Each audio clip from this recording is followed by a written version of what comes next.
I've lived in this house for as long as I can remember. It's an old Victorian-style home with creaky floorboards and drafty windows that whistle when the wind blows just right. But despite its quirks, it's always felt like home. Well, almost always. There's one part of the house that's always been off limits: the attic. For years, that door at the top of the stairs has been sealed shut, painted over, nailed closed, and forgotten about. My parents always said it was just storage up there and that it wasn't safe to enter. As a kid, I used to imagine all sorts of fantastical reasons why we couldn't go up there. Maybe it was full of treasure, or maybe there was a portal to another world. But as I got older, I stopped thinking about it. It was just another quirk of our old house. That all changed last week. I'm 23 now, living at home while I finish up my degree.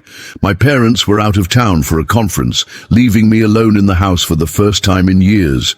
The first night was fine. I ordered pizza, watched some movies, and fell asleep on the couch. It was the second night when things started to feel off. I was in my room working on a paper when I heard it. A slow, deliberate creaking sound coming from above me.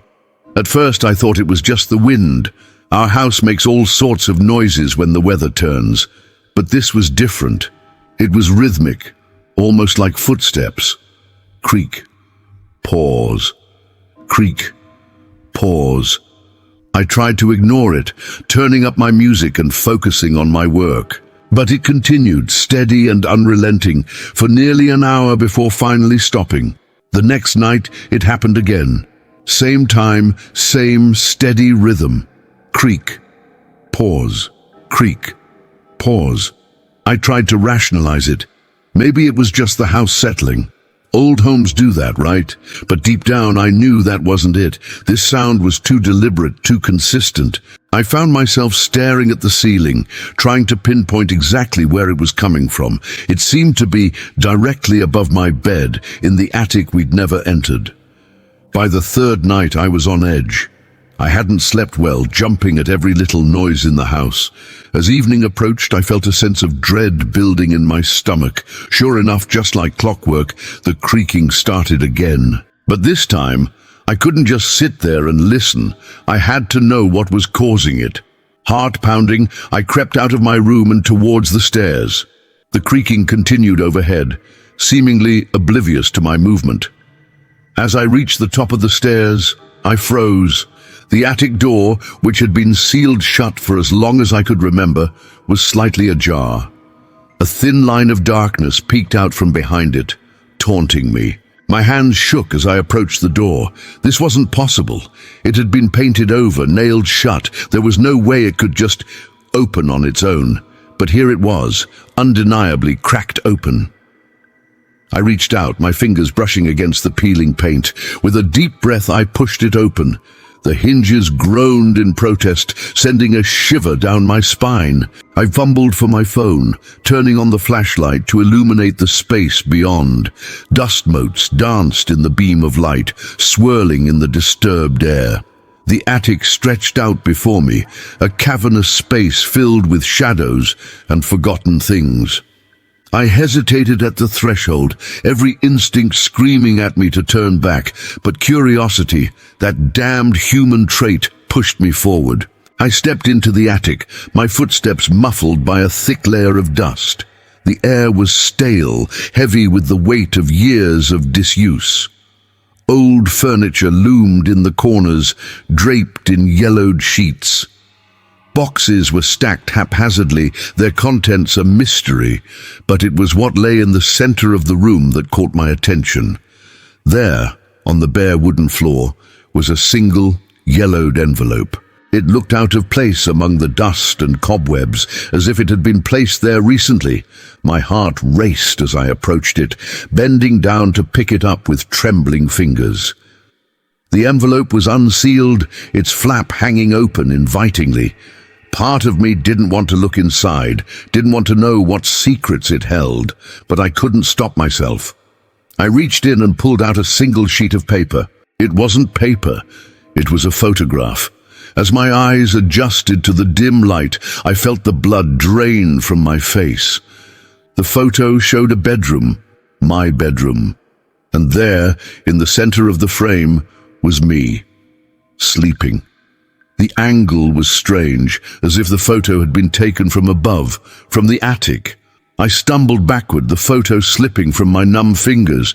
This couldn't be real. It had to be some kind of sick joke. But as I looked around the attic with new eyes, I noticed something I hadn't before. There, in the floorboards directly above where my bed would be, was a small, almost imperceptible hole. My mind raced, trying to make sense of what I was seeing. How long had this been here? How long had someone been watching me sleep? The creaking sounds from the past few nights suddenly took on a sinister new meaning. Someone had been up here, moving around, taking photos of me at my most vulnerable. I fled from the attic, slamming the door behind me and racing back to my room. But as I stood there, panting and terrified, I couldn't help but look up. There, in the ceiling directly above my bed, was a tiny pinprick of a hole. It had always been there, I realized. I'd just never noticed it before. The house suddenly felt alien, hostile. Every shadow held the potential for a hidden watcher. Every creak and groan of the old structure became a footstep, a whispered breath. I couldn't stay here, not knowing what I knew now. As I hastily packed a bag, planning to flee to a friend's house, a thought struck me. The photo had shown me sleeping, peaceful and unaware, but for the past few nights I'd been awake, listening to the creaking above. So why had the watcher still moved around? Unless they didn't know I was awake, unless they thought I was still sleeping soundly, oblivious to their presence, unless they were still watching, even now. I froze, my eyes darting to the ceiling. The tiny hole seemed to stare back at me, a malevolent eye boring into my soul. And as I stood there, paralyzed with fear, I heard it. A soft, almost imperceptible sound from above. Creak. Pause. Creak. Pause. Someone was up there watching me, and they had no idea that I knew. The soft glow of morning light filtered through my curtains, gently rousing me from a deep slumber. I blinked slowly, my mind still foggy with sleep. Something felt off. The house was too quiet, too still. I reached for my phone, squinting at the bright screen. 11:37 a.m. I'd overslept, way overslept. I sat up, rubbing my eyes. Mom and Dad were supposed to be out of town for the week, visiting my grandparents. My sister was away at college. I was supposed to have the house to myself, so why did I smell pancakes? The familiar scent of butter melting on a hot griddle wafted up the stairs, accompanied by the faint sizzle of bacon. My stomach growled, but a chill ran down my spine. Someone was in the house cooking breakfast at nearly noon. I crept down the stairs, my bare feet silent on the worn carpet. The floorboards creaked softly as I reached the bottom, and I froze. But the sounds from the kitchen continued uninterrupted, the scrape of a spatula, the gentle clinking of dishes. I peered around the corner into the kitchen, my heart pounding. And there she was. Mom, standing at the stove, her back to me, humming softly as she flipped a pancake with practiced ease. Her chestnut hair was pulled back in its usual messy bun, wisps escaping to frame her face. She wore her favorite faded blue bathrobe, the one with the coffee stains that Dad always teased her about. But it couldn't be her. Mom was hundreds of miles away. I'd talked to her on the phone just last night, listened to her describe Grandma's garden and complain about the spotty Wi-Fi at the lake house. This wasn't possible. "Mom?" I whispered, my voice barely audible. She turned, a warm smile spreading across her face. "Good morning, sleepyhead," she said, her voice achingly familiar. "Don't you remember me?" I stared, unable to form words. It was her face, her voice, but something was wrong. Her movements were too smooth, almost rehearsed, and her eyes, they were a fraction too wide. The smile not quite reaching them. "You're supposed to be out of town," I managed to stammer. She laughed, the sound tinkling like wind chimes. "Oh, honey, you must have been dreaming. I've been here all along. Now sit down and have some breakfast. You look pale." I backed away, my mind reeling. This wasn't right. None of this was right. I needed to call Mom, the real Mom, right now. I sprinted back upstairs, fumbling for my phone. With shaking hands, I dialed her number. 1 ring, 2 rings, 3, and then I heard it. The muffled, cheerful tones of Mum's ringtone coming from her bedroom down the hall. My blood ran cold. I pushed open the door to her room. Everything was exactly as she'd left it a week ago. The bed neatly made, her reading glasses on the nightstand, and there on the dresser was her phone, ringing. I ended the call, my breath coming in short gasps. What was happening? Was I going crazy? A laugh drifted up from downstairs, deep and booming. Dad's laugh, but that was impossible. He was supposed to be with Mom. I crept back down the stairs, drawn by an urge I couldn't explain. As I reached the bottom, I heard the crackle of static, then the tinny sound of a child's voice. "Daddy, look, I'm on TV." I peered into the living room, and my heart nearly stopped. There they were, my entire family gathered around the old TV, Mum and Dad on the couch, arms around each other, my sister curled up in the armchair, looking about 12 years old, and me, a gap-toothed version of myself, maybe 7 or 8, grinning at the camera in our backyard. They were watching old home movies, laughing and pointing at the screen, reminiscing about moments I barely remembered, acting like everything was perfectly normal, like they'd always been here. "Hey, kiddo," Dad called out, noticing me in the doorway. "Come watch with us. Remember this? Your first time riding a bike without training wheels." I stared at him, at all of them. They looked so real, so right, but the wrongness of it all pressed in on me, suffocating. Their smiles were too wide, their eyes too bright, like dolls or masks. "You're not real," I whispered. "None of this is real." They all turned to look at me then, their movements perfectly synchronized. The smiles never wavered. "Of course we're real," Mom said, her voice soothing. "We're your family. We love you. Come sit with us." I ran, out the front door, across the lawn, not stopping until I reached the neighbor's house. I pounded on the door, gasping for breath. Mrs. Johnson answered, concern etching her wrinkled face. "Are you all right, dear? You look like you've seen a ghost." "Please," I begged, "I need to use your phone. I need to call the police." She ushered me inside, handing me her landline. My hands shook as I dialed 911, explained in halting words about the strangers in my house.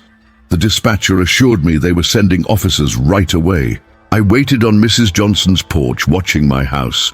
It looked so normal from the outside, peaceful, but I knew the wrongness that lurked within. The police arrived within minutes, lights flashing. I led them to the front door, my heart pounding. But as the officer turned the knob, I realized something was different. The house was silent. No TV static, no laughter, no clinking of dishes. We searched every room. There was no sign anyone had been there. The kitchen was spotless, no hint of the breakfast I'd smelled. The TV was off, its screen dark and lifeless. My family's rooms were untouched, exactly as they'd left them. The officers were kind but skeptical. They suggested I might have had a vivid dream, or perhaps been sleepwalking. Stress can do funny things to a person, they said, especially when you're alone in a big house. I nodded numbly as they left, promising to call if I needed anything else, but I knew what I'd seen, what I'd heard, what I'd smelled. Mrs. Johnson invited me to stay with her, worry clear in her eyes, but I declined. I needed to be alone, to try to make sense of what had happened. As night fell, I huddled in my bed, every light in the house blazing. Sleep was impossible. Every creak, every shadow made me flinch. Just as exhaustion began to overtake me, my phone buzzed, a text message from Mom. My hands trembled as I opened it, dreading what I might see. "We're still here," it read. "Come home." I stared at the screen, my blood turning to ice, because I was home. I was already home. In the silence of the house, I heard it then. the soft creak of a floorboard, the whisper of movement from downstairs. And I knew, with a certainty that chilled me to my core, that they were back. They were waiting for me. And somewhere in the depths of my mind, a small voice whispered, "Don't you remember them?" It was just another quiet night at home. Nothing out of the ordinary. I was sprawled out on the couch, scrolling mindlessly through my phone like I always do when I'm alone. The house was silent, except for the low hum of the refrigerator and the occasional car passing by outside. I'd been living alone for a few months now, and I'd gotten used to the solitude. Sure, it could get a little lonely sometimes, but I actually enjoyed having the place to myself most nights. No roommates to deal with, no one to judge me for binge-watching true crime documentaries until 3 a.m. Just me, my phone, and the comfort of my own space. As I was about to call it a night and head to bed, my phone buzzed with a notification. I glanced down, expecting it to be a text or maybe a social media alert. But when I saw it was from my Ring Doorbell app, a little chill ran through me. Motion detected at front door. I frowned, sitting up a bit straighter. Who could be at my door this late? It was nearly midnight. For a moment I debated just ignoring it, probably just a stray cat or something setting off the motion sensor. But curiosity got the better of me, and I tapped to open the app. The live feed from my doorbell camera popped up on my screen. And that's when I saw him. There was a man standing on my front porch, perfectly still, staring directly into the camera.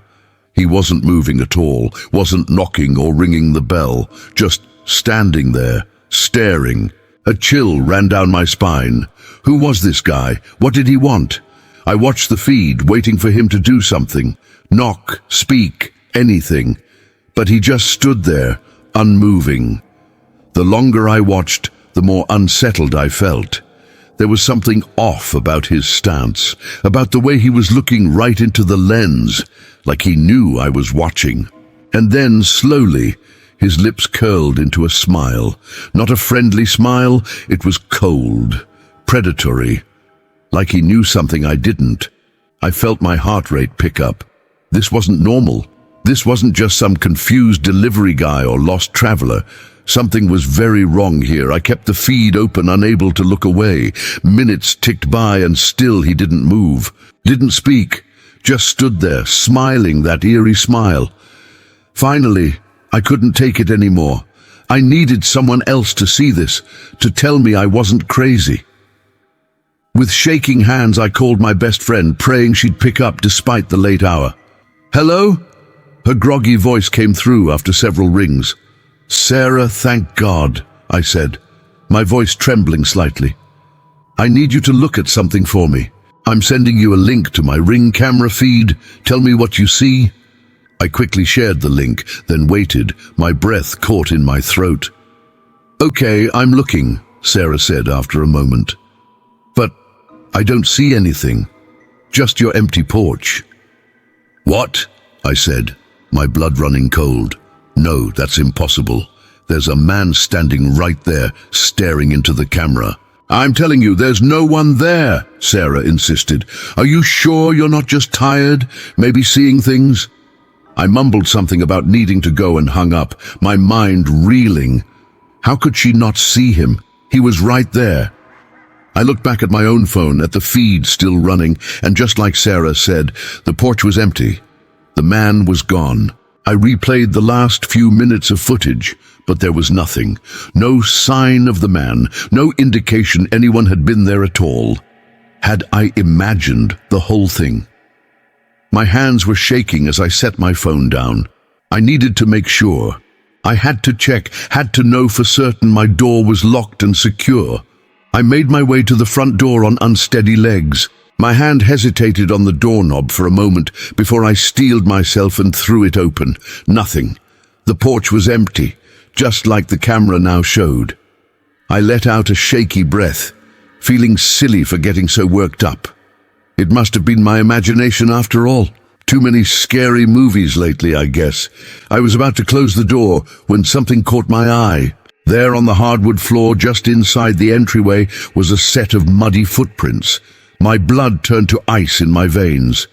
The footprints led from the front door across my living room floor, and they stopped right at my bedroom door.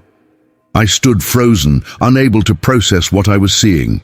This wasn't possible. I never heard the door open. The alarm never went off. How could someone have gotten in without me noticing? As the implications of what I was seeing sank in, panic started to set in. Someone had been in my house. Maybe still was. But how? When? I was about to run, to grab my keys and get the hell out of there, when my phone buzzed again in my hand. Another ring notification.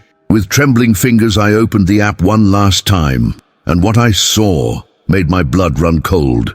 It was a video. Not of my front porch this time, but of my bedroom, of me sleeping peacefully in my bed. The timestamp showed it was from last night. As I stared in horror at the footage of myself, completely unaware I was being watched, a new live alert popped up. Motion detected in bedroom. I looked up from my phone towards my closed bedroom door where those muddy footprints had led, and as I stood there, paralyzed with fear, I heard it. The slow, quiet creak of my bedroom door beginning to open. I never thought I'd be sharing this story, but I feel like I need to get it off my chest. It happened on my 27th birthday, just a few months ago. I live alone in a small house on the outskirts of town, and my family was away on vacation that week. I hadn't made any plans, figuring I'd just have a quiet day to myself. The morning started off normal enough. I slept in, made some coffee, and lounged around watching TV. It was a grey, drizzly day outside, the kind that makes you want to stay curled up on the couch. By early afternoon, I was feeling a bit restless and lonely. My phone had been unusually quiet, no birthday wishes from friends or anything. I tried not to let it bother me. Around 4 p.m. I heard a sharp knock at the front door. It startled me a bit since I wasn't expecting anyone. I got up and went to check the peephole, but there was no one there. Confused, I opened the door and my stomach dropped. Tied to the doorknob was a bundle of bright red balloons, bobbing gently in the damp air. At first I thought maybe a friend had stopped by to surprise me after all. But as I untied the balloons, I noticed a small white card attached to the strings. My hands shook slightly as I flipped it over.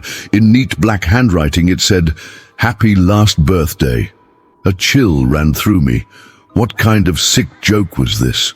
I looked up and down the street, but there was no sign of anyone. Just the sound of rain pattering on the pavement. I quickly pulled the balloons inside and shut the door, double-checking that it was locked. I tried to shake off the uneasy feeling as I texted a few close friends, asking if they were behind the creepy prank. One by one, they all denied any involvement. Some seemed concerned and asked if I was okay. I didn't know what to tell them. As the afternoon wore on, I noticed other strange things happening around the house. My phone kept glitching. Texts wouldn't send. Calls would drop mid-conversation. The lights in the living room started flickering on and off at random.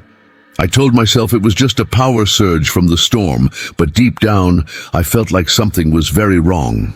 My dog, Buddy, usually the most laid-back golden retriever, was acting strangely anxious.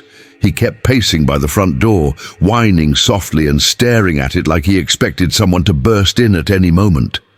I found myself jumping at every little noise, the creaking of the house settling, a branch scraping against a window. As night fell, the rain picked up and thunder rumbled in the distance. I tried to distract myself by ordering takeout and putting on a movie, but I couldn't focus. My eyes kept darting to the windows, half expecting to see a face peering in. I drew all the curtains tight and turned on every light in the house. Around 9 p.m., there was another knock at the door. My heart leapt into my throat. Buddy started barking frantically. I crept to the peephole, dreading what I might see. But once again, there was no one there. This time, a plain white envelope had been slid under the door. With trembling hands, I picked it up. It felt light, like it only contained a single sheet of paper. I debated whether or not to open it. Part of me wanted to just throw it away unopened, pretend this whole day had never happened, but curiosity got the better of me. Inside was a glossy 4:6 photo. As soon as I saw it, my blood ran cold. It showed me sitting at my kitchen table earlier that afternoon, blowing out a candle stuck in a cupcake. I remembered that moment clearly. I decided to at least do something small to mark the occasion, but I know for a fact I never took a picture. I live alone. There's no way anyone else could have been in the house. I sank to the floor, my mind reeling. Someone had been watching me. They'd been inside my home, mere feet away, without me knowing. How long had they been there? Were they still here now? I grabbed my phone to call the police, but the screen was black. It wouldn't turn on no matter what I did. The landline was dead too. Even unplugging things and plugging them back in did nothing. It was like all the electronics in the house had simply died. Panic started to set in. I ran from room to room, checking closets, under beds, behind curtains. But there was no sign of an intruder. Just as I started to wonder if I was losing my mind, the power cut out completely. I was plunged into total darkness. For a long moment I stood frozen in the pitch black, straining my ears for any sound. Then I heard it. A soft knock. But this time it wasn't coming from the front door. It was coming from the back door. The one that opens onto an enclosed patio. The one that should be impossible for anyone to access from outside. I'm writing this now from a friend's house. I grabbed Buddy and ran out the front door without looking back. I don't know if I'll ever feel safe in my own home again. The police found no evidence of a break-in, no fingerprints, nothing. They think I must have imagined it all, but I know what I saw. I know what I heard, and I can't shake the feeling that whoever or whatever was in my house that night is still out there, watching. Waiting. I don't know what they want or why they chose me. All I know is that I'm terrified of what might happen when my next birthday rolls around. I never thought I'd be sharing this story, but I feel like I need to get it off my chest. It happened a few months ago, but the memory still haunts me. I was home alone for the weekend, something I'd done countless times before without incident, but this time was different. This time, I discovered something that made me question everything I thought I knew about my own home. It was a Friday evening in late autumn. My parents had left for a weekend getaway, leaving me, their 19-year-old son, to watch the house. I was looking forward to a quiet weekend of video games and junk food. Our house is pretty old, built in the 1920s, so I was used to the occasional creaks and groans, but that first night, something felt off. I was up late, maybe around 2 a.m. when I first heard it, a faint scratching sound coming from somewhere beneath the floorboards. At first, I dismissed it as the house settling or maybe a mouse, but then it happened again, louder this time. It sounded almost deliberate, like something was trying to get my attention. I paused my game and held my breath, straining to hear. The sound came again, a slow, methodical scraping. It seemed to be moving, traveling from one end of the living room to the other. My heart started racing. I told myself I was being paranoid, that old houses make weird noises all the time, but I couldn't shake the feeling that something was wrong. The next morning, I called my mom. I tried to sound casual as I asked if we'd ever had problems with rats or mice. She laughed and said no, reminding me that we'd just had the house inspected a few months ago. "It's probably just the pipes, honey," she said. "This cold weather makes them act up sometimes." I wanted to believe her, I really did. But as the day wore on, I couldn't stop thinking about that sound. It was like an itch in the back of my mind, impossible to ignore. That night, I heard it again. This time, it was accompanied by a soft thud, like something heavy being moved. I lay in bed, every muscle tense, listening intently, but after a few minutes the house fell silent again. By Sunday morning I was a nervous wreck.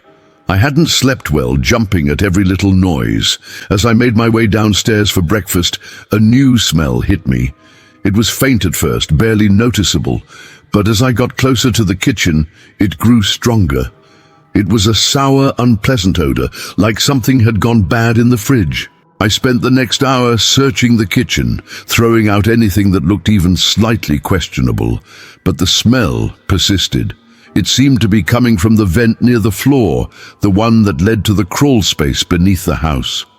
I'd never paid much attention to that vent before. It had always been there, just another part of the house's background. But now, as I knelt down to examine it, I noticed something strange. The screws holding the vent cover in place looked newer than the rest of the fixture. They were shiny, free of the dust and grime that covered everything else. Had someone replaced them recently? I called my dad this time, asking if he'd done any work on the vents lately. He sounded confused, saying he hadn't touched them in years. "Why do you ask?" he said, a note of concern in his voice. I hesitated, not wanting to worry him. "Oh, no reason," I lied. "Just noticed one looked a bit loose." After I hung up, I stood there staring at that vent for what felt like hours. The rational part of my brain told me to leave it alone, to wait for my parents to get home. But curiosity got the better of me. With shaking hands, I grabbed a screwdriver from the junk drawer and began to remove the screws. The vent cover came away easily, revealing the dark opening to the crawl space below. The smell was stronger now, a mix of body odor and something I couldn't quite place. I hesitated, my heart pounding in my chest. Then slowly, I reached for my phone and turned on its flashlight. What I saw made my blood run cold. The beam of light revealed a small clearing in the dusty crawl space, like someone had swept it clean. There were food wrappers scattered about, mostly empty chip bags and candy bar wrappers. In one corner, I could see a dirty, wadded-up blanket. But what really caught my eye was the phone charger, plugged into a power bank that was connected to one of our house's outlets. My mind raced, trying to make sense of what I was seeing. Someone had been down here. Someone had been living under our house, right beneath our feet. How long had they been there? How had we not noticed? With trembling fingers, I dialed 911. But before I could hit call, something made me pause. A faint glow was coming from beneath the blanket. Slowly, carefully, I reached down and pulled it back. There, nestled in the folds of the filthy fabric, was a smartphone. Its screen was lit up, showing an incoming call.